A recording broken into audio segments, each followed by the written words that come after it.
Do you want to bring balance to all the wireless radiation fields in your life, including 5G? The Omnia Radiation Balancer is a small sticker you can stick on any device. It changes the state of the field and creates a new resonance between the wireless radiation and your energy field. On the link below, you'll see all our testing results that show how the body responds excellently once you've made this change in your life. And here's a special offer for the Journey to Truth crowd. Just enter the word truth in caps at the checkout for your 10% discount. It's easy to bring balance back to your body with the Omnia Radiation Balancer.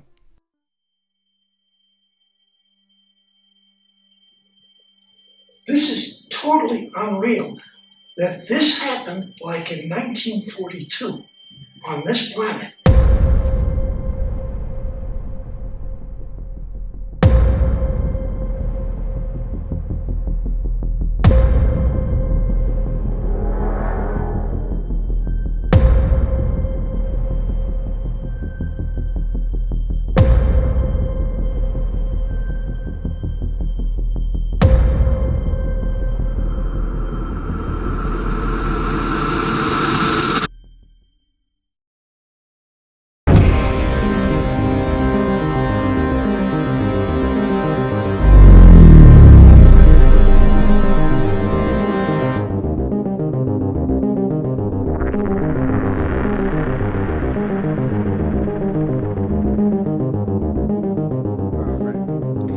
All right, guys, we're back for part 2 with Tony Rodrigues. I said his name right this time.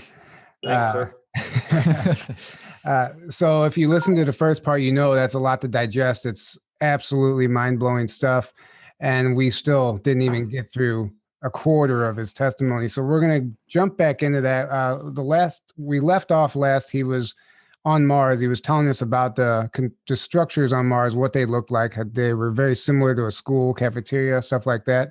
So Tony, take us from Mars and what happened from there. So I was on Mars a short time, like 6 months or so. I was in that forward base for only 6 weeks. And what we were doing like hiking missions. And I believe that they gave us a surgery. They altered us so that we could breathe on Mars. We had surgeries done to us. I believe that they altered just the process of your breathing to make you a little bit, because the suit they gave us was an environmental suit that I had, but it was open faced. There was a plastic, like a ring around it, but I could breathe the air. And it did, when we exerted ourselves, the suit knew when your heart rate picked up, and it would give oxygen. So there was a very small oxygen tank, and it just gave you a puff here and there, like it knew. So, but we were breathing the air there. It was very cold. And we went out during the day and we hiked. We would hike 4 or 5 kilometers and come back. And what was going on was they would take three or 6 of us, and we were in bright white. We were in no kind of camouflage whatsoever. We were given a small gun that was attached. It was attached to our arm, so I couldn't put it down. And it had a little folding stock that I could bring down. And when I put it in my hand, it armed the gun. And it was a rail gun. It wasn't a laser beam or a ray gun. It was an electric rail gun. And in the lighter atmosphere, that worked very well. And this is another one, you get the 1,000-yard stare from anybody that doesn't know, but there were large insects that were indigenous to the area, and that are indigenous on Mars. They're very large insectoids, and they are smart. Some of them are smart, more like a dog or an animal, and some of them are smart like we are. And there are different levels of them, and they were territorial, and they were working on cost-effective ways of dealing with them. So they had 2 very expensive, very well-equipped soldiers, and they had 3 or 6 of us, basically mind-controlled slaves that were very poorly equipped, and they were trying to match their numbers, boots on the ground. And we would do hiking missions, and we had some combat that happened, and there were casualties. And what happened was they found that the insects adapted much faster than they expected, so they canceled the program. So without going into how that whole thing, you know what I mean? Like, we could talk about it a long time if you want, about what happened on those missions. But I had basically 1 combat mission where I saw combat. But after that, it was canceled, and they took me to a larger facility, a city, which I believe is Ares Prime. But the soldiers they made fun of us for going there when they said we were reassigned. Like, we don't get to go there. I guess it was a big city, but I didn't see much of it. When I got there and got out of the hangar, it looked like a hotel. There was a big dome that was underground, and it was clear, so you could see the dirt right through it. It was clear. And at the very top, you could see the sky. Like, the dirt was all the way up around the dome, and at the top, you could see the sky. And there were palm trees in there. There was a water feature with a little waterfall. It looked like an airport or like a shopping mall. It was very comfortable in there. There were military people and civilians, and there were women that worked at the desk. They took us in, and then they took me to like an apartment. I eventually went in and just walked for a ways down hallways and ended up, and I had an apartment for the rest of the time I was there. And I was tested again by one of the same beings that were on the moon that taught me, that put me through the combat training, like another round of like a mind control. Only this time I was tested. They were aptitude tests. They were testing me for a new job, to get trained for a new job. And I failed engineering. I failed command. I failed combat, other media and all that. And I ended up on skilled labor. And I was like a ship maintenance guy, and it trained me. And then after the aptitude testing, it gave me movies, and I would watch movies all day. It wasn't a bad lifestyle. It wasn't fun, but compared to what I had up to then, it was like I had my own bathroom, I had my own sink. When I would go back, food was waiting for me in my room, and I'd get up and go to class, and I'd go home. I'd go back to my little room, and and it was peaceful. I wasn't abused. And that went on for a while, for a matter of months. Whenever you were in combat on Mars, did you suffer any injuries? I did get injured. So there was I did 3 missions where we walked out onto the surface. I did 3 hiking missions, and what they were doing. Really quick, could you breathe? Like, on these planets, is it breathable? Well, on Mars, on the surface, it was, like I said, it was breathable. I believe we were surgically altered so that it was more breathable.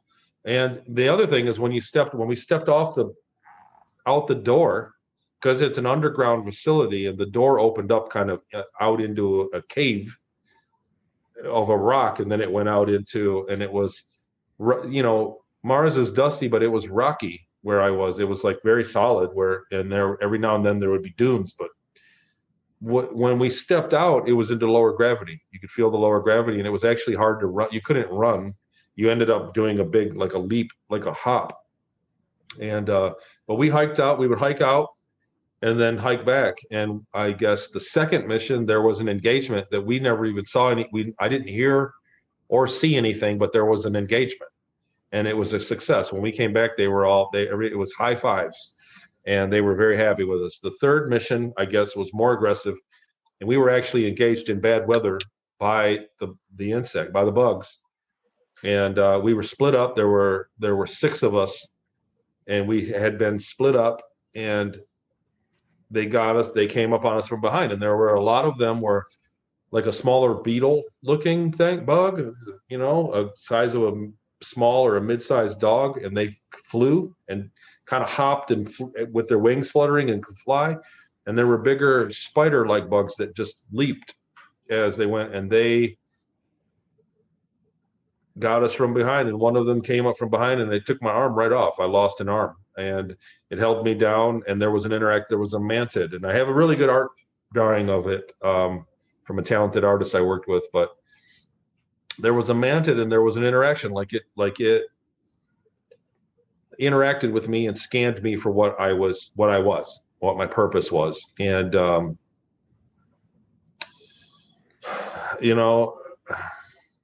through the whole thing, it showed me my life up to that point. Like, there was an interaction where it telepathically, and it was very professional, like it was a person. When you acted with a being telepathically, you get the idea that it's a person. People go, well, it doesn't speak English. But there is, there's still on a telepathic level, there's access to words. Once you're a certain level of intelligence, you're talking a few 100,000 words, and that's a level of intelligence that we tended to refer to all those as people, and it was a person. So what it did was it came up and it took me into a dream state, and it showed me my life to that point. Like it looked and saw like I was in Peru, and then I was in, Inyokern, and then I was on the moon, and it was checking out what exactly I was, or how much of a threat I was going to, we were going to be to it. And it let me live. I begged it for my life, and it let me live.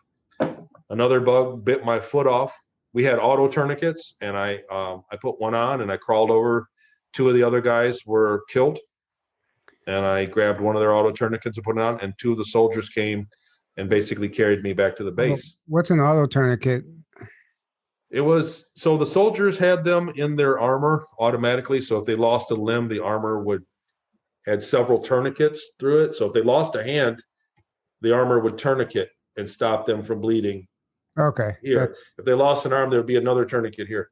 We didn't have that. We had like almost like a rubber suit that we had on. So it was about the size, a little smaller than a pack of cigarettes, a box, and it had a cord on one side and a button on it. And what you did was, if you lost your arm, you'd grab the box and pull the cord out, put it over and hit the button, and it would tourniquet. Rather than having to apply it and turn it, it would cut off circulation. So we only had one each, and I had one. I put it on my arm, and then I crawled over to another guy and took his and put it on my foot, and then I started crawling back to base. So, did you end up in a regen tank, or how did you regrow those limbs? I had lost a lot of blood, and I was trying to go to sleep, and we had in our suit in the pants area, it would give you a shot, like a there was a shot. We call them shots. And it would kill pain, and it would make you, like, when we did hit the shot, we could run a lot faster, and it was a stimulant, and so I had a couple shots on the way back, but when we ran out of those, I started passing out, and he was slapping me to keep me from going to sleep. And as soon as I saw the doors to the base, when we made it back to the doors, you could see, like I said, inside it was a cave face that had a set of doors in it. As soon as I laid eyes on those, he let me go to sleep, and I passed out. I woke up in it was an infirmary, they called it, or hospital, but on the first floor. I woke up in my bed the next morning with my arm and my foot back. It was that fast. It wasn't like the Luke Skywalker tank or anything. Like, I literally slept through the procedure. I was passed out, and when I woke back up, I did not feel like $1 million, but I had my arm back. And it was just as good. I mean, I didn't lose ability out of it. Was it noticeably like sewn back on, or just grown back? It was perfectly. There was no seam. There was no mark. It was fine. Also, earlier on in Inyokern, during the, so I haven't really talked about this much, but in Inyokern, during the trauma-based mind control, there was a time when he called all the kids in, and he put a thing on our arm, and he dislocated my shoulder. And some kids got a broken arm out of it. And he would say, I'm a doctor, this is just part of the program. And he was gauging pain and reaction to pain, but he dislocated my right shoulder. And for years afterwards, like, there were times in the middle, I'd be sleeping at night, it would dislocate again. It was easily dislocated after that. After that instance, after I was healed, my shoulder never dislocated again. So that was fixed as well. Wow. So however that was. But basically, once you get it dislocated, it's easy to happen again. And it did dislocate, for years after that, because I was at a young age when he did it. But after that instance, it never happened again. Wow. Yeah, I mean, the healing technology is incredible. I mean, we hear about these regen tanks. We hear about everything. People die, and they get thrown into a regen tank, and they like respawn like a video game. And that's really hard to comprehend. It's cloning technology, and you got to think, as soon as they came out with cloning technology, it was immediately banned. I mean, it was banned within days of human cloning was banned within days of the first clone sheet. Well, I've read Secret Journey to Planet Serpo. It's a book, talks about a lot of the secret space program and some stuff, but it talks about the entire World War I army being a clone army. I mean, it's that insane. And I've heard James Rink and Johann Fritz are or James Rink verify that from some intel he got also. It was the first time I ever heard that corroborated, but it's been going on for a long time. And I don't know, obviously we don't know, but I do think the clone program is something that we're going to see disclosed fairly soon. It's probably the cornerstone of a lot of innovative things, Yeah. you know, especially when you're talking about limb regrowth. Mhm. You know, it just seems like, you know, it would be easier to clone the entire body than, you know, one organ or limb at a time. Sure. But that was the experience. I didn't, you know, there were a couple times I was injured. I was injured again further, you know, in the future for the Ceres Colony. I was burnt very badly once. And that I went through the same experience where they took me to the hospital, and when I went to sleep, I woke up and I was fine. It was that fast. It wasn't a matter of days or weeks. It was overnight that they would fix you almost completely. Yeah. So that's amazing. So, okay. So you're at Mars, you're hanging out near the palm trees, Aries Prime, wherever. So when do you go from there to Ceres? Is Ceres your next stop? yes. And so after a while, I was trained in, you know, what's funny is a lot of the training wasn't so much fixing or operating the ship. It was showing how to use some tools, the training, but a lot of it was fire suppression and what to do in an emergency. Seriously, like 40% of everything that I learned was just basically what to do in a fire. You know, like there was a lot. That's what I remember the most was being trained on protocols for if there's a fire or an emergency, or you know what I mean, like if there was a vacuum, things to do for that. One day, rather than there was always an officer, like a soldier. There was always a soldier that came and picked me up and walked me to class, which was, you know, like a 5-minute walk. After a while, he let me do it on my own, and they would check on me, and I'd go back to my room, and they would pop in and check on me. I guess they had cameras on me, but This they would was still on pop Mars? in on Mars during Okay. that time there. Yeah. So one day, somebody completely different, one of the guys from the original time that I was dropped off there, like an officer, he showed up at my room in the morning. He said, "You come with me, and you're done here, and you can leave all that." I just had breakfast. There was food. I just had breakfast, and he said, "You can leave that. Come on." And we walked somewhere that I'd never been before. And again, the architecture there was fancy. You know, like the hallway had a tall ceiling, and there was a curve, like a wavy effect, you know, that would go through it. And it was red cement with colored with blue, and you know what I mean. It was aesthetically pleasing the way didn't look like a military, you know, like the moon.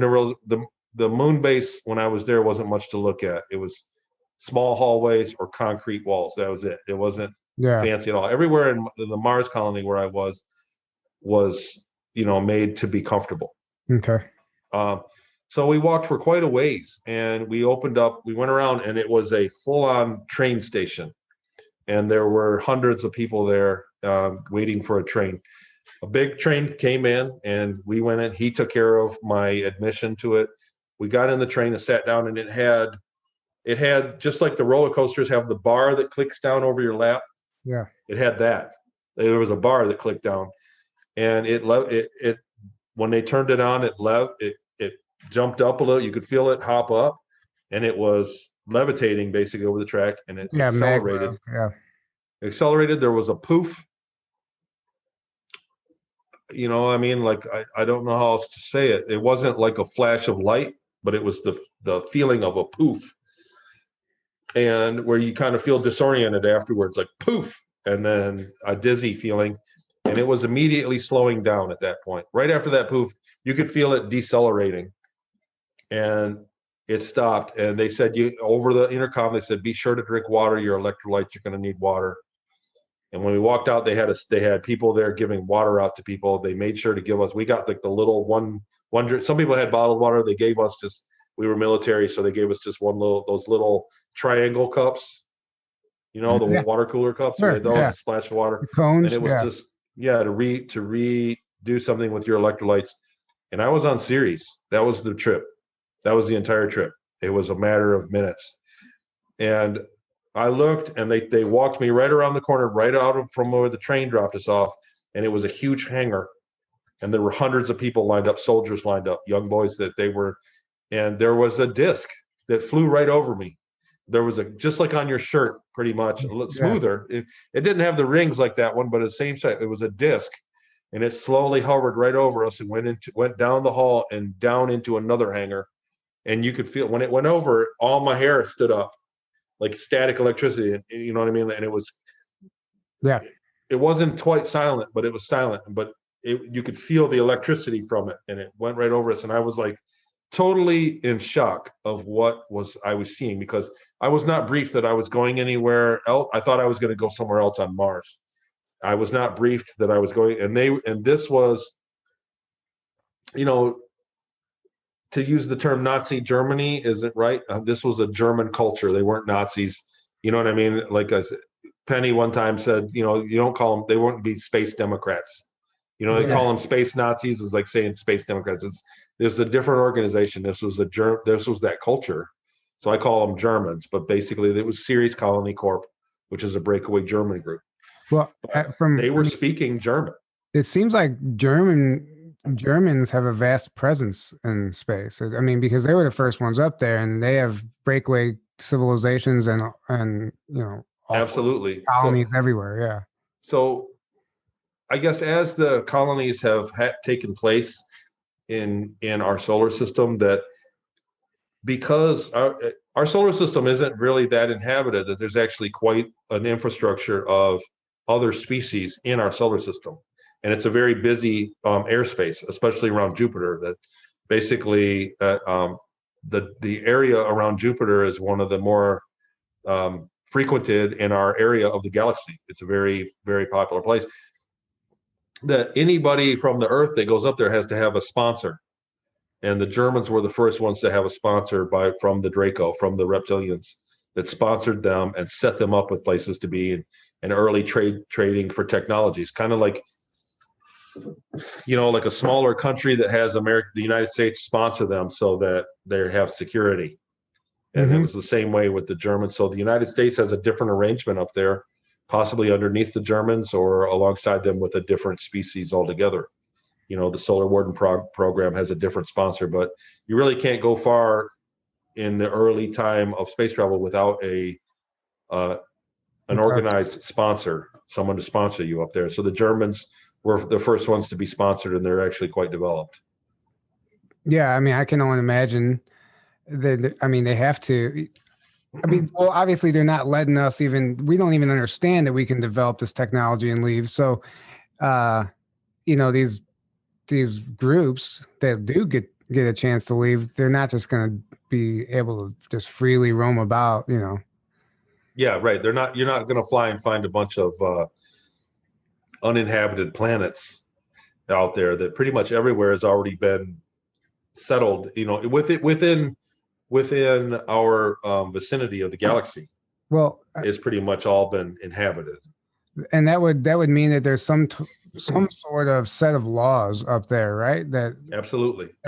And how does that work? Does every planet have their own set of laws, or what? How does that work? So there were several times on my ship for the Ceres colony we knowingly broke laws up there. Okay. There are laws that are regarding putting people back, like people that are taken for a 20-year tour. There are laws regarding how that happened. Like there's a date that you have to come back, and there's a law, and they have to put you back, or they can be in trouble. Earlier we talked about time travel, and a lot of people go, well, what about, you can't have time travel because what if? Why wouldn't you go back and just kill so-and-so or go back and change everything? There are laws about it. So that the Ceres colony had pushed the laws of time travel as far as they could. Kind of like, I always say this, like, I hate to go on record. I hate to say this publicly, but I go 9 miles an hour. I set the cruise control on 9 miles an hour everywhere I go, because the police don't bother with you until you're at 10 miles over. Do you get what I'm saying? Yeah. There's a 5 over ticket, and then there's a 10 over ticket. So if you're going 9 over, he can only write me the 5 over ticket. So it's not worth it. So they'll let you go. And I've drove right by many police at exactly 9 miles over the speed limit. So I drive that everywhere I go. The Germans did the same thing with time travel. They did the same kind of thing. Like they figured out how to travel time and basically be able to it's called anti-telephoning. They called it anti-telephoning. They could scrub missions that went wrong because they came back a few minutes before it left, 5 minutes away. And they stretched the law because there are advanced beings that police time travel that are totally outside of time space, and they can see the whole of time space and what happens. So they can see what you do in the future and how it happens. Like, they have access to that. There are beings that live on that plane of existence, and they actually police time travel. So wow, that's important to know that. And you're talking about, when you think about the programs and you ask about the laws, you have to think that there are beings. We are not the top of the food chain. We are not the most advanced life form. Obviously. Well, it's a tough pill to swallow because we've been taught that we are. Well, either directly or indirectly, we've been taught that humans are in our DNA, if it's turned on, which it's not right now, we actually are very, very advanced, but we are advanced. Shut down right now. Well, so the Germans, the Ceres Colony, there were people, and like I said, at our level, and it was about number of words. But there was another, they went human person, meta person, uber person, and there was another one. There was a level that you got to that could, like, basically like there was a being that they talked about. There were beings that they talked about that were almost like a cube, like in Star Trek, like beings that could manipulate matter with their minds. Like, they could turn a coffee cup into an apple with their minds, and that there was a level of technology that no longer required technology, that it was 100% consciousness based, and you had to be a certain level of development. Like, these are beings that they look at us the same way that we look at our dog or our cat. Mm-hmm. They're that far, they're even farther ahead. You say it's a being like a cube?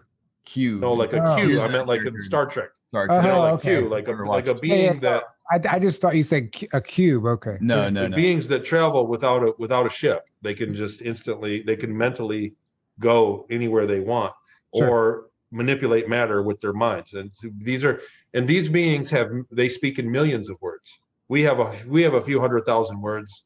The next one up has 500,000 to 1 million words. Some of these beings have millions and millions of words that they communicate with, and that was on the scale of consciousness. It's basically consciousness. It could be, and I said this in other interviews, I said it could be other planets have had other species evolve to the point of humans.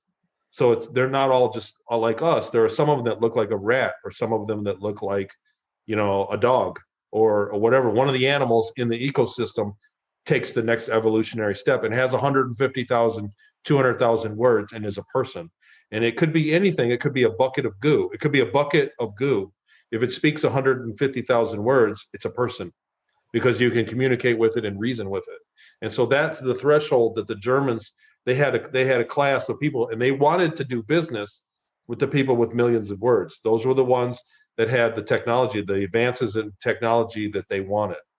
Wow. That was the goal. I think my vocabulary is like 200 words. 200 words.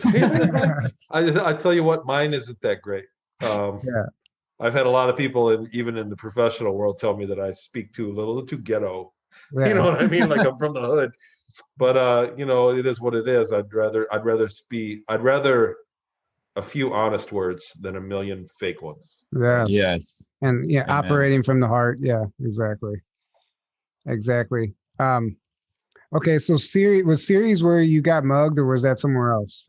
See, it was Ceres Colony. So, I think it's important that this bit of events of how it came place, because I want to talk about the list that's going to come out that we spoke about earlier. I think that was off camera.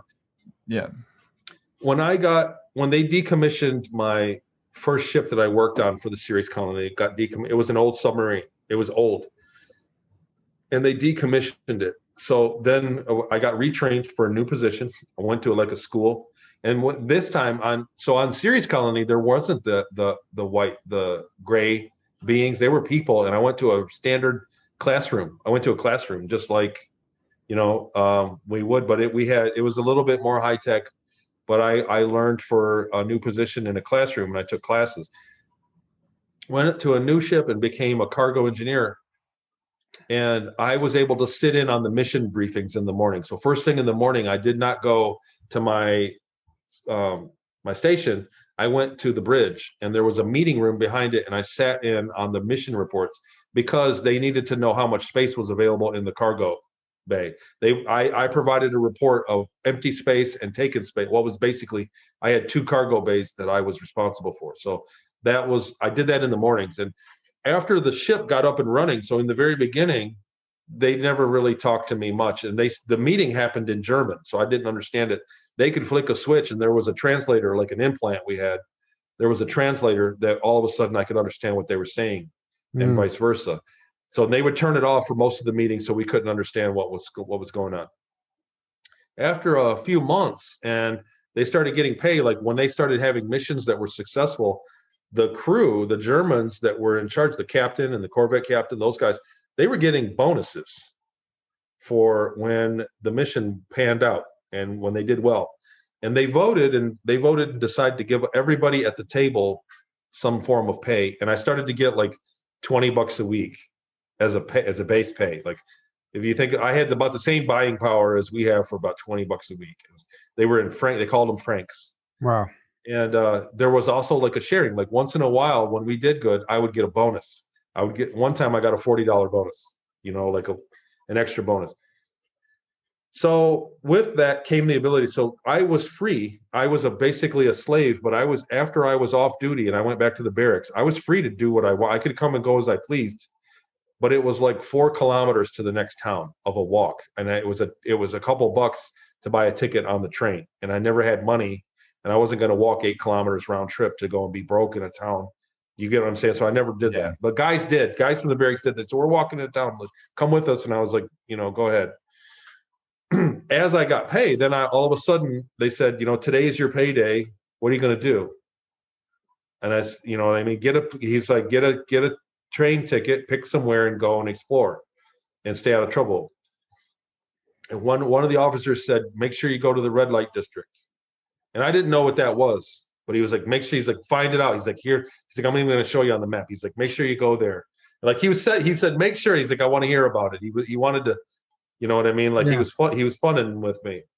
But in the beginning, I got a train ticket and I went out that day and I got lost. And I was in an area that was all civilians and none of them wanted to even speak to me because I had a slave collar on. I had a collar. And I had a uniform that identified me. And all of a sudden, I was in where there are plain clothes to everybody. And I was completely lost. I didn't even know how to get back to the train. I just got lost. And I saw 2 beings, 2 ETs.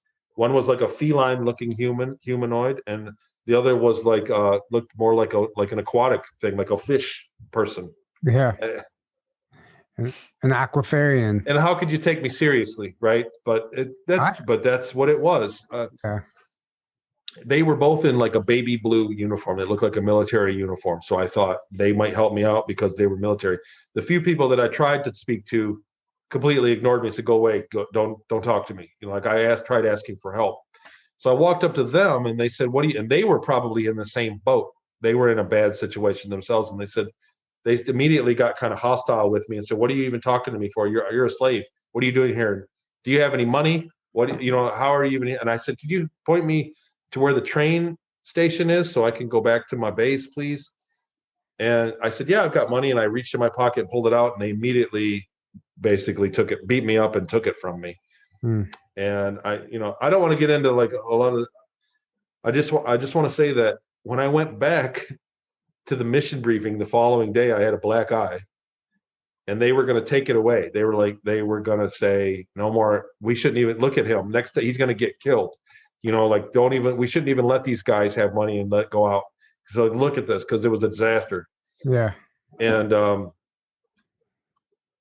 but because of that system that was in place, I want to fast forward and what's pertaining to the list that we're talking about. Sure. Let's hear it. This is something that's going to happen in our community, in the secret space program community in the next year, according to others. That's going to be a major event. there's supposedly a list that the Nachtwaffen, the Germans, have turned over to the Alliance in order to be members. And it's a list of everybody that's ever been abducted or participated in their program. Later on, I had made relationships that day in the red light district, and so much that I even had a girlfriend that was another slave that worked in basically a brothel right there in that area where I was mugged. A girl came out and kind of helped me and brought me in, and I was able to go back there for free and just kind of sit there every day. And that's where I went, because when I went into public, it was humiliating. When I went into public areas, I was a slave, or clone slave, whatever you want to call it. They knew you were a slave. How? By something you were wearing? I had a collar. There was a collar. We had literally a shock collar that we wore, that you could be shocked and disciplined, and a jumpsuit. I wore a suit that identified me as such, so everybody knew, and it was humiliating. So I went there, and over time, I had a girlfriend, and we were saving up money. I don't know how adult you want to get into this, but we were saving up money so that right before I left, I could buy time with her. One day I had a bonus of like a $40 bonus. And on my walk from the hangar to the train, there were shops. There were shops. And one of them had been empty for a while, and came up, and there was a like a television outside that had a commercial, and it showed somebody getting a psychic reading, and it was the same, and they had the IV bag and the same procedure like what I was doing in Peru. It was the same technique. It was a younger child that they were drugging and giving people psychic readings. And I went, wow, and I wanted to know what that was like to be on the other end, because that's what I did early on in my service. So I knew it was real. And I asked people, and they said, no, that stuff's not real. Don't even mess with it. They're not going to give you any real info. And I asked, the officers on the ship about it, but the curiosity was much. And I went and paid and went in there and got a reading. And it was a half gray, half human looking, like it was a gray girl that had hair, like human hair, like a hybrid. Human, half, like yes, hybrid, yeah. Yes. And it was the same. It was cheesy. It was what's the word? It was grody. It was grimy. The area, it was unclean place, and it was very, very Spartan. There was, it was like she was in a bed with a curtains around her, and you got to sit down and you got to ask her 3 questions, and that was it. And you get 30 minutes with 3 questions, and they, you know what I mean? They were very like, hurry up and get out. It was $40. Yeah. I went in and I asked her, and she said that I was going to remember. She said that that when I went back to the earth, she said it like that. And it was very vague what she said. And she said a few other things. Honestly, the third one, I don't even remember. I don't even think I asked her. I think I only asked her 2 questions, and it ate up the time. Yeah.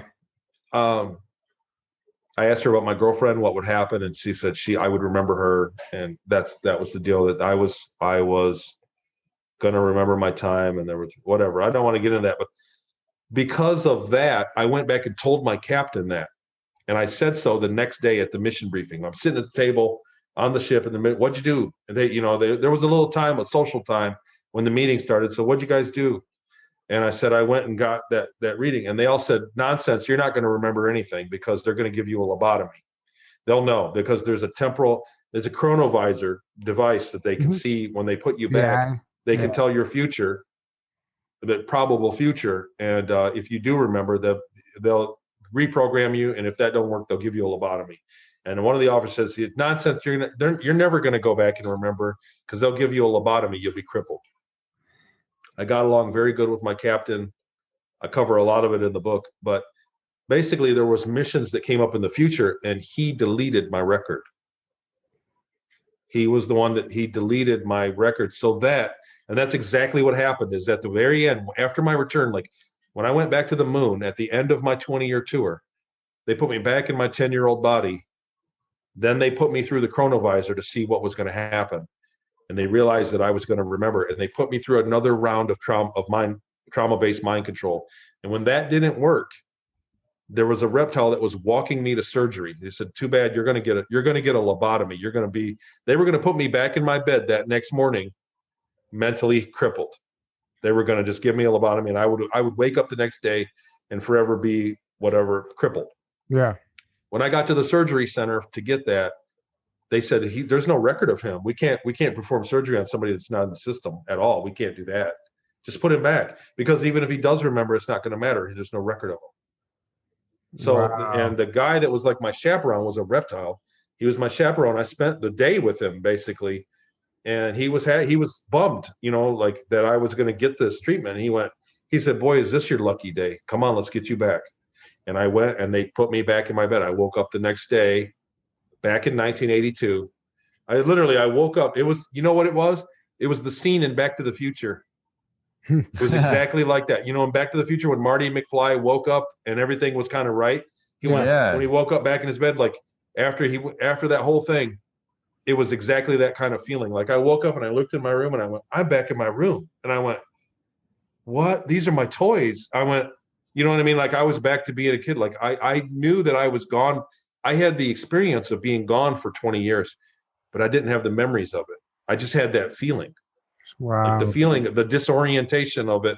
Like if you were gone for somewhere and then you were zapped back, I had that disorientation. I went down and I told my family, I haven't seen you guys in so long. I gave my mom a big hug.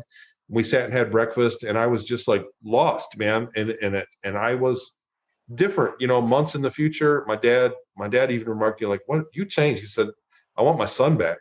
He's like, you've changed, man, a lot. I was never the same. Like I said, my grades fell off. I lost all motivation in school. Well, grades don't matter because you were being indoctrinated anyway. So yeah, well, you know what I mean. Like it would, another few zeros on my income wouldn't hurt though. Sure. Yeah. So what was I going to say? Going back to the list. So you're talking about this list that is apparently supposed to be disclosed to the public and somewhere or another, that's going to have a list of everybody that served in the SSP, and that you were eliminated from that list because you saw a psychic because of that experience. Because of that, my captain knew that I was going to go back and be, modified. He knew that I was going to go through a terrible procedure, and he spared me that. And he was that kind of person. He was that kind of person. I had several private conversations with him where he would keep me after the meeting, and I sat and we were, I don't want to say buds or friends, but we were, he relied on me in a straight. It was kind of like I was his project. He liked me more than he liked the other guys that were at my rank. I guess we had a rapport with each other, and he spared me that. The more I think about it, that's exactly what happened at the end of that, because I always remember that procedure when they took me to that, and then he said, boy, this is your lucky day. How'd that happen? Yeah. And so tell me more about this list. How did you? Well, other whistleblowers have talked about it, and I can see it as, you know what I mean? Like I got to dance around this subject as gently as possible, but I take it as kind of an attack. You know what I mean? It's going to be a debunking thing. Like, hey, well, you're not on the Nachtwaffen list, so all of your, you know what I mean? Like there are some whistleblowers out there that are making money doing this, and it behooves them to debunk everybody. So more power to them. That's great, but all the info that gets added on the pile pre-disclosure is better. And I'm also curious about this list what's on Ceres then? Yeah. Because I'm the only person really, certainly the first that spoke of a base on Ceres Colony. And let me tell you that there's absolutely no way that a planetoid that size with that much water in it is uninhabited at this point in our history. So if they come out and say, well, there's a base on Ceres, but everything Tony said is wrong, I'm not going to really accept that at face value. Other people talk about Ceres. Alex Collier talks about it. Johann Fritz has been there on one of his missions. Alex Collier says it was destroyed. It was like the inside was turned to glass. I don't know if that's accurate. I mean, but either Well, way, either way he discusses it. So it's not like you're the only one talking about this place. well, I was the first. Okay. I was in 2015. But Alex Collier mentions it in the same breath as Phobos, and I think he may have mistaken it for Deimos, Phobos and Deimos. He said Phobos and Ceres have been turned to glass. He said that because Oh, okay. I went back. Someone told that to me with Scott and Revan. They told me that, and he sent me a link to that interview, and I watched it. So, whenever you're talking about a channeling info, it can be right and wrong at the same time. So Yeah. I'm hoping that loss of life didn't happen, because at the time that I was there was about 225,000 people that were living there. And so if it did meet with some form of warfare, that would be a huge loss of life of innocent people Sure. as well. Johan's, so I had him on my show a few weeks ago. Mm-hmm. I watched that, yeah. And what was great was that he remembers some overlap, that he experienced hypoxia, that the atmosphere on Ceres wasn't the cleanest, and that there was a lack of oxygen. And what I remember is that the hangar complex where all the ships came in was miles big.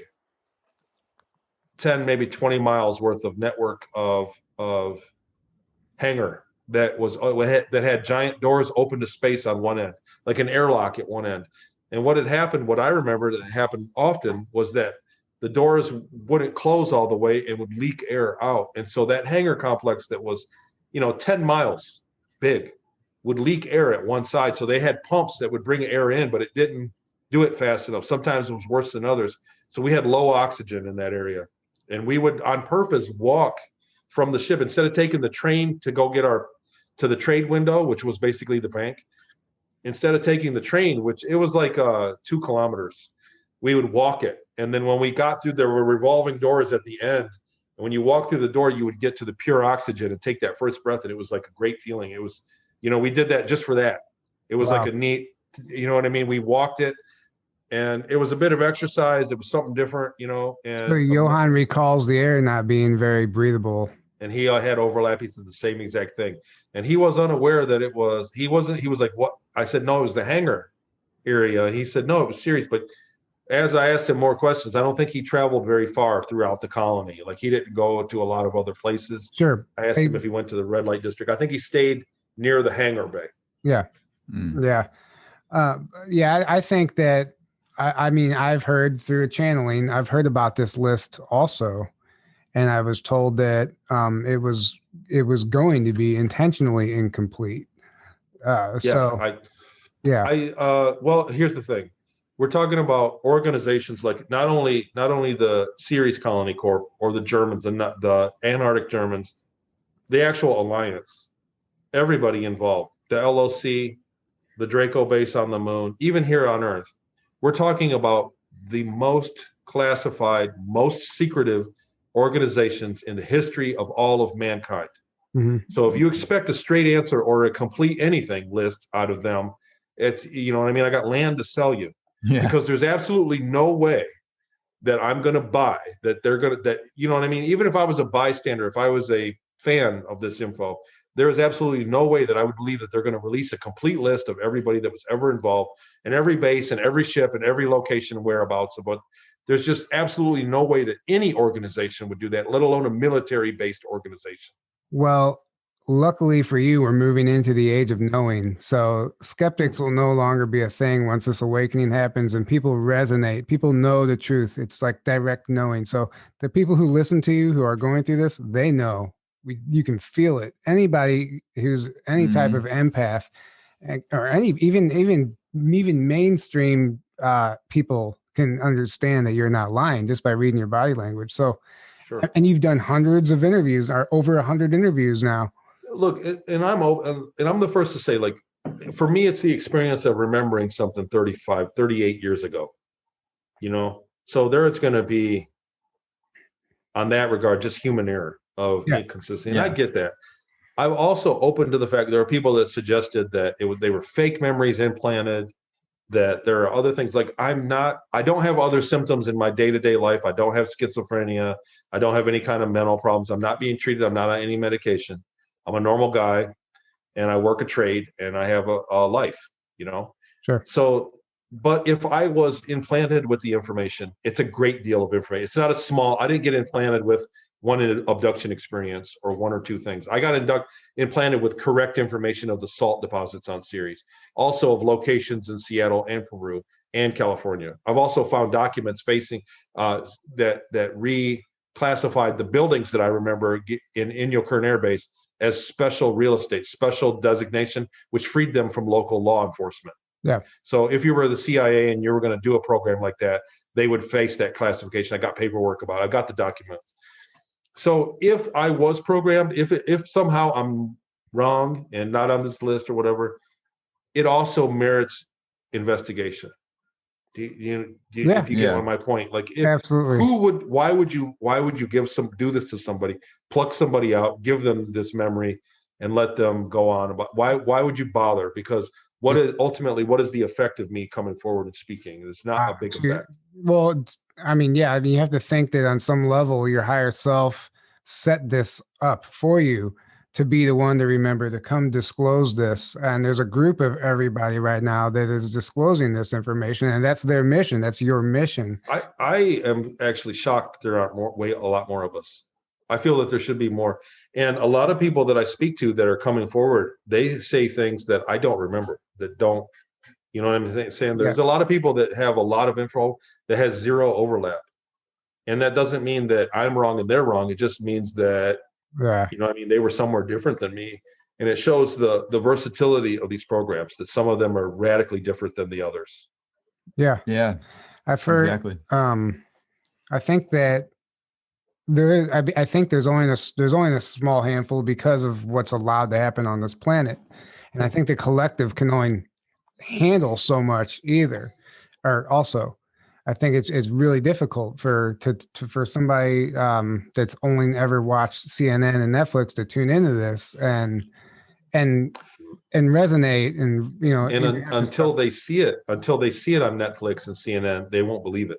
Yeah, exactly. Yeah. Until they see it presented from them, it's kind of like somebody there could, you know, like in traffic, somebody can get a teenager can get out of their car and go, wait, stop, and people will just drive right by them.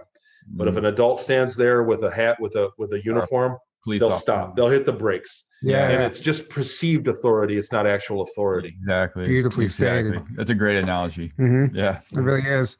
Just like the white coat theory, you know, studies have shown that people listen to somebody wearing a white coat over somebody. Yeah, laboratory jack. Right, exactly. Like somebody in a hospital, if a kid comes up and says, you guys got to move, he'll be ignored. But if somebody comes up with a white coat on in their 20s, you guys got to move, people will get up and move. Exactly. It's perceived authority, and that's what the news is. That's all it is.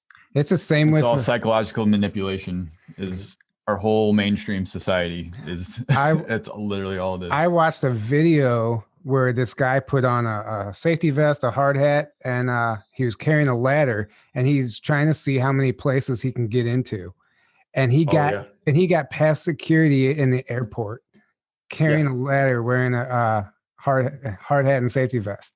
Yeah, because it's just all how you perceive it. Mm-hmm. But talking about the psychological aspects, something I've heard you talk about was you had to do some type of training, and you were running in the programs. They were making you run every day. And something you said I thought was fascinating. Your officer told you, or whoever told you, that to imagine it was going down when you're running forward, to look at the wall ahead of you, but imagine that the wall was gravity and you were going down, and it helped you run longer. It would help you go farther. Exactly. So they were well aware that your consciousness can manipulate reality. They're well aware of that we are in a quantum holograph, and that we're in a consciousness-based reality, not a reality with consciousness in it. So they were well aware of that. So what happened was it was a swimming break on the ship. We were on another planet, on an ocean, on another planet. We had a layover, and they let us go swimming. And I went down, and the ship was hard capped at 10 meters off of any surface. So it was 10 meters above the water where it would stay. And the computer did that, not the pilot. So they lowered a cargo net down, and everybody's like, just jump. You can just jump. And I didn't. I was, you know what I mean? I wasn't good at it. And I climbed down and I went swimming. And when I climbed up the cargo net, I got winded, and I stopped and rested. And one of the German, he was a kid, he was younger than me, but he was a German soldier, basically. He said, "What are you doing resting?" He said, "Get up there." And I said, "I need to rest." And he reported me. So they made me go take a physical test, and they sent me to PT. And I had to go after the ship got back in the dock each day. I had to go to the gym and work out. And the coach, I guess, the instructor there, when I had a hard time running laps, told me that. He said, "Your consciousness determines your reality." He was well aware of that. And he said, "Just imagine that you're going down, that the wall, every wall you're looking at is down, and you're running down the vertical surface of a wall rather than running forward." And just keep that in your mind. And then when you turn the track, because it was an indoor track, it was a gymnasium. He said, when you turn to the next wall, just imagine that's down too. And that was, I swear it didn't help though. I hated that, man. I was so happy when it was over. So It was like 6 months of that. So if you're benching a bench press, just imagine the ceiling's down. Ceiling's down, yeah, and you're letting it, you're holding it down, right? Yeah. I mean, honestly, it might have some effect to get one more rep or something like that. Yeah, like probably like on some level, like a milli effect of, you know what I mean, of the weight. But like there is no spoon type of. Yes, exactly. Yeah. So when do we expect to see this list? Do you have any information on who's supposed to be releasing this list? Man, I tell you what, that a year ago, I had, just from talking to other guys, occasionally we talk on the phone, other insiders, and, email and things, and just some other things that I heard. A year ago, I had a kind of a rough draft in my head of how it was going to go down, and how we were going to get a disclosure. That's all totally been devastated in this last few months. You know what I mean? Like in this last year, like really, it's up for grabs. It's kind of like, there were the forces that be that are in charge of everything, and you kind of had an idea of what they had for a goal, and you could see them working toward it. But now all I see is them fighting over things. And like, again, we're at January 5th, 2021 right now. And I think tomorrow and the next few days are going to be historical. Yeah. However it pans out, I think we're at a real crossroads in history, especially the United States. And we're going to see what happens. But history is going to look. I think that everybody here doesn't, as of this moment, doesn't realize how pinnacle this is. And so I don't really have a clear idea of how disclosure is going to play out. The list, like I said, it just doesn't make sense that there would be a list like that would be released. I mean, who would do that? Yeah. Right. Even in peacetime, no army would do that. Sure. Nobody would do that. It's just too self-defeating. There's just no way. You're not going to get a list of all the black budget programs existing underground here on Earth. You're not. Like, would they release a list of every CIA asset in the world right now? No. Apparently, they did with the CCP. 2 million people, right? Really? But and what kind of faith do you have that that's complete? It was all. You know what I mean? Yeah, exactly. Yeah. But it was it's quite a bit of people. Assets all over the world and embedded in all the stuff gets released, it's leaked. It's not going to be released. Exactly. And it wasn't officially right. Yeah. It's not going to be, That's a good point. Wow. Yeah. So they're going to take steps towards a disclosure. I think that the difference in a lot of testimonies and whistleblowers now is an attempt that some are endorsed by certain programs. Your best whistleblowers are probably still active. Mm-hmm. Representations of a program. If I am, it's unbeknownst to me, right? So, sure. I think that they're going to want to give us a disclosure that brings people up to speed quickly, but also keeps them in the dark about the real important stuff. They're going to give us. Someone else said that like another whistleblower gives us 90% of the truth with 10% of the lies, and those 10% of lies are more damning than all the truth can overcome. That's like because that's the important stuff. And I think that's what we're going to get. That's the best psyop possible. That's people say that that happens. That's just the best way to manipulate somebody. Sure. Yeah. Oh yeah. I think that we know that we're not going to get the full truth. I mean, I've heard a theory that like the wave of whistleblowers coming out now about the SSP is just about a specific program that the collective can handle, but there's another program above that there's going to be a second wave of whistleblowers coming forward. That's going to be even harder to believe. It's going to be even more fantastical, talking about different creatures and like all kinds of stuff that we're not ready for. I don't know. Oh, yeah. I don't know if that's accurate, but it would make sense. Well, they're going to come with, there are religious things that are going to happen. There are religious, and the other thing is, I think we're very mistaken about most of our history. Our history. yeah. We're going to get historical things. They're going to say, well, actually, no, this is what happened. This is why that happened. Yeah. And explain events in our own history that are going to be hard to swallow. So, the other thing is how readily accessible are we going to have access?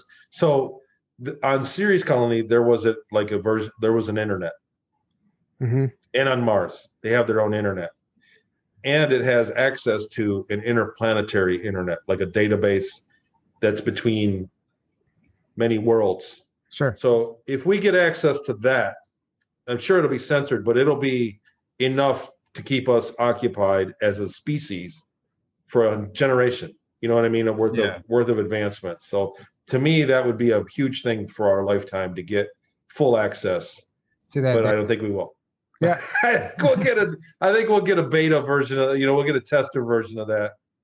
Yeah, I mean, it would be nice. That's like the smart glass pad type of thing where you can just access history of not just the Earth, but of other planets and what happened in the solar system and what in our universe. If we get something like that in our lifetime, I mean, that would be amazing, right? But I don't know. That alone would be enough to change a lot. And then, so there have been some other things, I do loosely follow some things, and then people tell me, but so we have to be brought up to speed. We are still not technologically ready to change our lifestyle. Like, we still have to. People are still putting gas in their car, kind of thing. And for them to come and say, well, you don't need gas anymore, shut it off. That would be very devastating to most of the planet.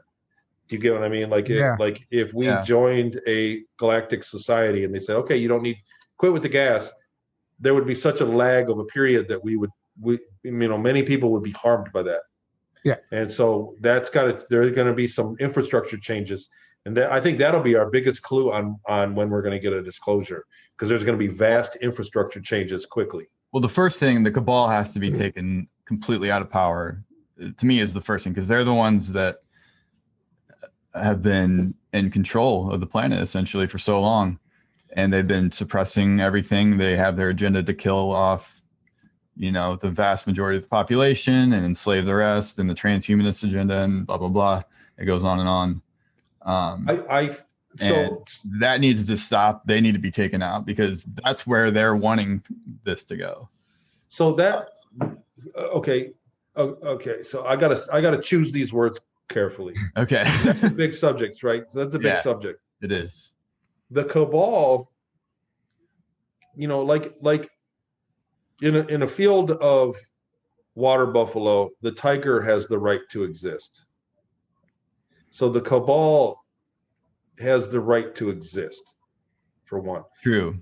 They don't have the right to thrive the way they have without knowledge, because what's happened is the rest of us, our knowledge is so suppressed now that, you know what I mean? They existed, and their existence they had stayed secretive to stay ahead of us. Yeah. And what's happened is they're way up there. And that doesn't need to be. So the knowledge of the cabal must exist for everybody else. Well, too. Yeah, exactly. And the thing is, we're the ones giving them power, essentially, when you think about it, because we're complying with everything. They're, right. We're the ones. They can't enslave all of us unless we comply, unless we agree to everything. It was more of a level playing field. The cabal was wealthy and in charge of everything, but back in the time before information, it was a level playing field, because in a typical person's life, they didn't access worldwide information. Yeah. They didn't access what's going on in India or what's going on. You know what I'm saying? You didn't have access. What I'm saying is the cabal's technology was worldwide. They had access, but it wasn't that big of an impact on it. It didn't keep everybody that far in the dark. Now that we're in the age of information, we don't have access to that information, and we need to be brought up to speed to have knowledge of the cabal and what's going on. Yeah. So the cabal does need to be taken out of, but basically they just need a light shined on them. Yeah, well, exactly. People just need to know about them, and that will solve that. You know what I mean? But I don't. I'm not see saying it like ATs need to come down and do it for us, because that's the opposite of what needs to happen, in my opinion. Some of it might be a blood and guts war, but I don't see the whole operation as a blood and guts thing where they need to be just locked up and murdered or whatever. It's disclosure. The truth needs to come out, like you said, a light on what's really been going on, who these people really are. They're infiltrated in every institution. And once your cover's blown, so they're no longer going to be able to operate like that, and things change. Exactly. Right. That's the safety thing that's run amok.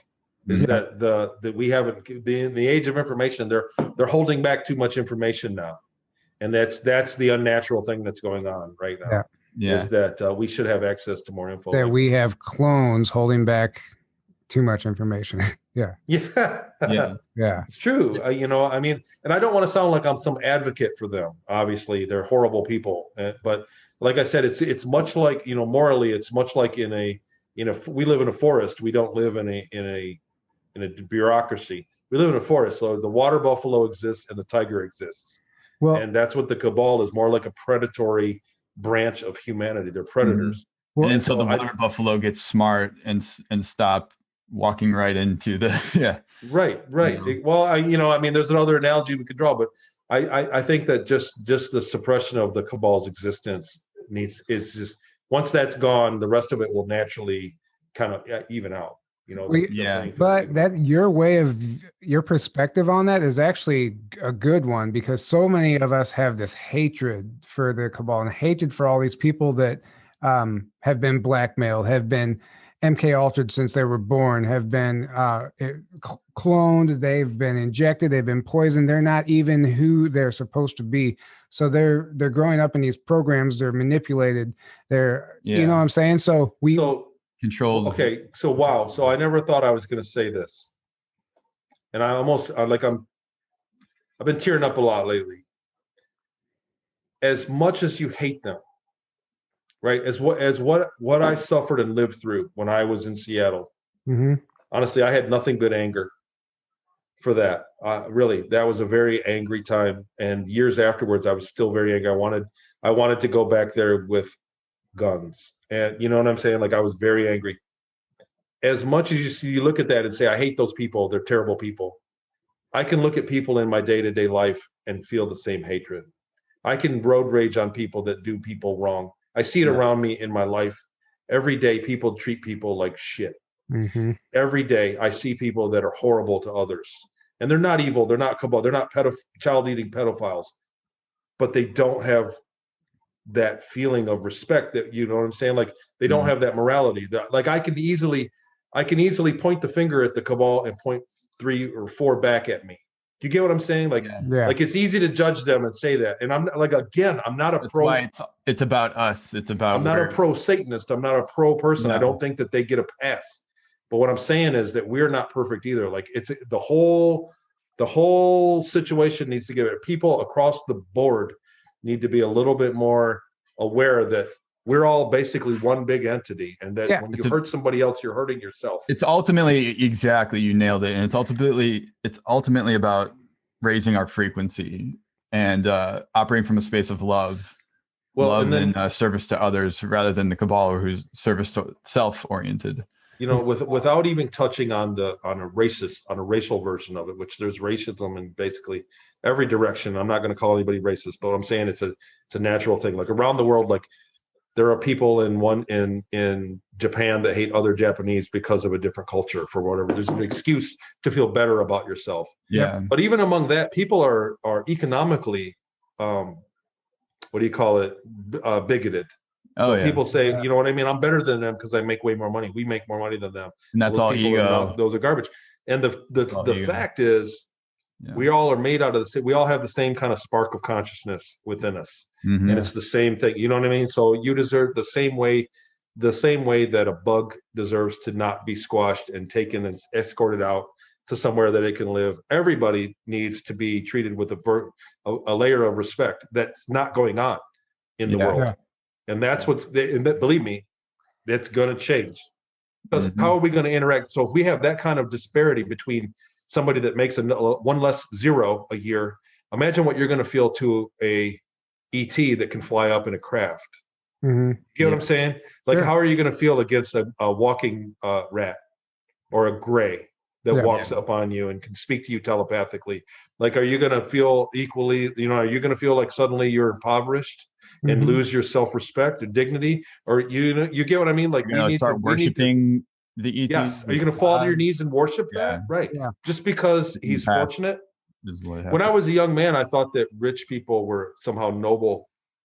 You know what I mean? Like, I grew up like middle class, lower middle class, and I thought the people that were wealthy were also wise and noble. And that was the first thing I found out in my young adulthood when I worked for them, was that it was actually in many cases the opposite. The bags.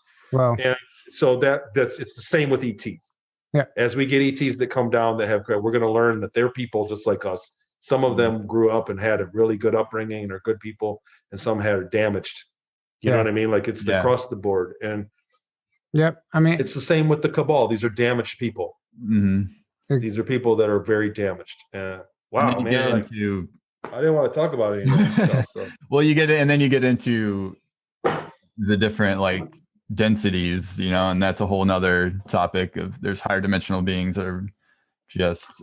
Well, exactly, and they kind of have the same cycle, like even on higher densities, like some of them are more equipped to socialize than others are, and that's interesting, but it's also like it comes down to just not judging, right? Because if we had to judge ourselves, I know this is like the cliche lesson, but think about how many times in your life, everybody listening to this, you've done something, you've helped somebody or whatever, but you've had an ulterior motive. You've had, how many times on a a daily basis do you lie? How do you lie every day? Do you not? Not a perfect guy. Yeah. Oh yeah. I can tell you right now that I'm not a perfect guy. And there's depending on what level you know me, there's a lot to like and there's a lot to hate. You know what I mean? Like, I've got to get through life myself. It's not just you. Yeah. Yeah, and I think that number one, that's something that's been ingrained in us. I think a lot of the a lot of the bigotry has been ingrained in us because it limits us as well. So that's going to be a big thing that changes. Like, that's a post-disclosure issue, because we're going to have to start not only being, not sexist, not racist, not economically biased. We're going to be open to all that stuff, not only with ourselves but with other species. If we're going to start entertaining guests, or if we're going to start visiting other species, we're going to have to be a little bit more inclusive. And you know what I'm saying? Like, when you meet somebody, the Germans, there was a time we met a species. We did a mission to a planet, and when he left the room, they made fun of him. It was like junior high all over again. Really? That's how the Germans behaved. They were high and mighty, and they were very bigoted towards another species. And it's like, at a certain level, this is the linchpin for consciousness. You know what I mean? Because you can go technology so far, and you've got to take consciousness beyond that. That's the linchpin. If you can empathize with all everything that's alive, that's what's going to let us evolve into that level of consciousness where we don't need technology anymore. That's basically the linchpin around it. That's why nobody's striving for telepathy, because we all have too much to hide. Yeah. Oh, I know. Right. Yeah. I don't want anybody to stay out of my mind. It's you know what I mean? Like, yeah, exactly.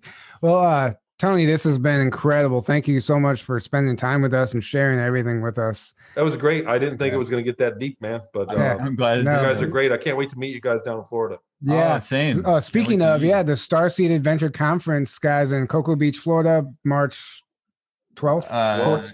They changed the date.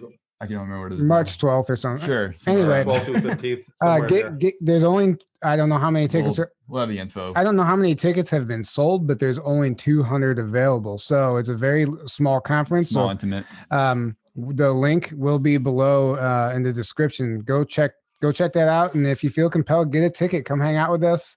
We're all three of us are going to be there. Some James Gillen, John Vivanco. I don't even know. There's Matthew a whole Mornian, list. Yeah. Airbrain. Zier It'll be a Star. great time. Yeah. For sure. It's going to be a lot of fun. So and it's on the beach. It's a beautiful place. It's a little pricey, but it's a different conference. There's a lot more involved. Just feel into it, and I think if you're meant to be there, you'll end up there. That's kind of how all these conferences seem to work out. They're always a great crowd too. Yeah, I've noticed that. Tony, let people know one more time where they can find you, your Patreon, your website, all that stuff. Sure. So all that's linked on my website. It's TonyRodrigues.com. So with an S on the end, and if you could put the link up, that'd be great. But it's TonyRodrigues.com.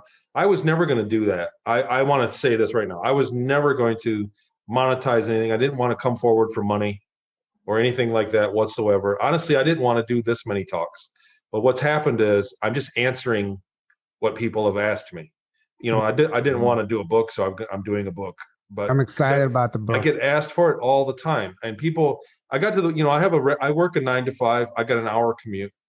I have a life, and so I do this on Saturdays most of the time. And people call me with phone calls. Sometimes I got onto my Facebook, and it's not a hi, how you doing? Thanks. It's their life story. I get messages that are just pages long, and I don't have time. And so I started doing. I did a few interviews with Jackie Pierce, who's a gifted medium, and very gifted. She's like a powerhouse of a person. She just gets so much done, and she helped me out and made the website, and she helped me with the course, the memory course. And what's that's been able to do is there's really when I first got my when I got my memories back, I had nowhere to go. I had no one to talk to. I had nothing. If I was I really considered, I got into the phone book and was going to go to counseling, and I thought they're just going to give me a bunch of drugs. I'm going to be medicated. I'm not going to do that. Yeah. So people have come to me since I've come forward, and this website is somewhere for you to go. So it's not the cure. It's not everything, you know, it's not a silver bullet, but it's somewhere to start and kind of get your bearings if you feel you've been involved. Sure. Or if you just want to research the subject, you know, there's a lot of info there. The CIA documents are great reading. There are links to a lot of my interviews. And then my Patreon show is going well. It's a lot of fun. It's great to be on the other end of the questions. And give my perspective. That's what that's about. And let's face it, I mean, you guys too, we're all facing censorship now. The Patreon is a effort. So hopefully that's my content, and it can't be just deleted. So I've noticed that in my list of interviews, you know, 20% of them are gone. Sure. So the links are gone. So they have shadow banned SSP and Secret Space Program on YouTube. You used to be able to put my name in and all my stuff popped up. It doesn't anymore. So that's really what it is, and it costs money to do it, and so we charge money, and that's what's going on. But so far so good. It's a great audience, and it's a lot of great info, and hopefully we can carry it to a post disclosure and kind of keep everybody honest. Yeah, that's what it's about. Well, thanks for everything you're doing. It doesn't go unnoticed. I mean, you're making waves. Everything you do has a ripple effect. Answering people's questions is being of service to others. People want to know, and this information is sparking something within everybody. It's going to be a way of life. Yes, exactly. So thank you for that. Thank you everybody for tuning in and listening. We hope you enjoyed this because it's fascinating. I mean, we could probably do a 4-part episode if we really wanted to. But yeah, keep an eye out for his book and go check him out. We'll link that below. Don't forget to grab yourself Omnia patch. That promo code is truth, all caps, 10% off. Hopewell Farms CBD. That stuff is amazing. Grab some of that. It's incredible. It's my favorite. It's very potent. It's good stuff. And then 20% off our t-shirts with promo code Sleepy Joe, and that'll run indefinitely. Sleepy Joe. Yeah. The best promo. That's great. And until next time, I don't know what else to say. Thank you, Tony. Thanks. You're very welcome. Thanks for having me. It was a blast. All Talk to you guys soon. All right. Good night, everybody. People ask me about my tribe. The truth is, my tribe is relatively unknown, for we are but a few. We have walked many planes and graced infinite timelines. Our calling is eternal. Our homecoming, imminent.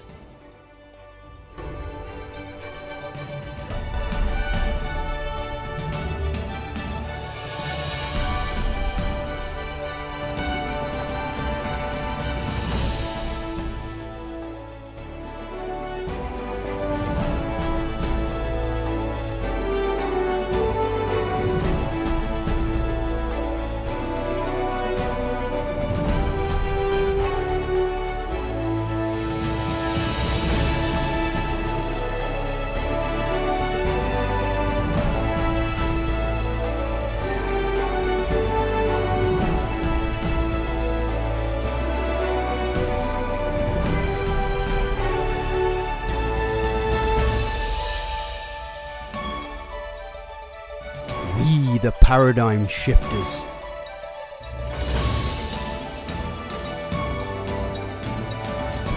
The tireless truth seekers.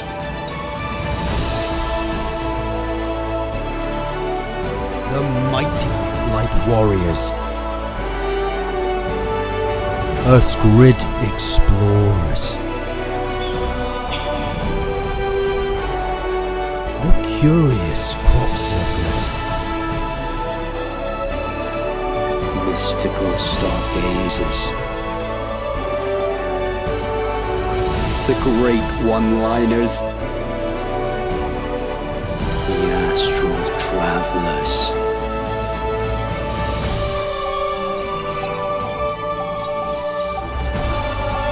Welcome home, starseeds.